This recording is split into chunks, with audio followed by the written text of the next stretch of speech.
வாங்க, என்ன பண்றீங்க ரெண்டு பேரும் வயசான காலத்துல? இதான் நம்ம ஸ்ரீலங்கா பொடியன், இது திருப்போண பொடியன். ரெண்டு பேரும் வருங்க. அப்பா ஸ்ரீலங்கா பொடியானுக்காக கேக் வெட்டுறாரு பாருங்க.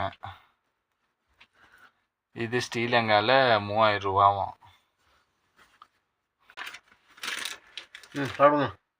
கொடுப்பா, கையில் எடுத்து கொடுப்பா. நல்லா க்ளீன் பண்ணி வச்சுருவாங்க. என்ன வேணும்? போக வேண்டியதுண்ணா. என்ன வேணும்? என்ன வேணுங்கிறாரு? அங்கே போனாலும் சரியா என்ன சாப்பிடலான்ட்டு இங்கே வந்துட்டு என்ன நம்ம அதே குறிக்கோளை வச்சுட்டு போறீங்க சொன்னீங்க. இங்கே வரைக்கும் என்ன தானே சொல்கிற கடை போனால் என்ன இது இருக்குதோ அதை பார்த்து நல்லதாக பார்த்து வாங்கி சாப்பிட வேண்டியது. அப்படி இல்லை, இங்கேருந்து டிசைட் பண்ணாதான் எந்த இதுக்கு போகலாமன்ட்டு இது பண்ணலாம். அங்கே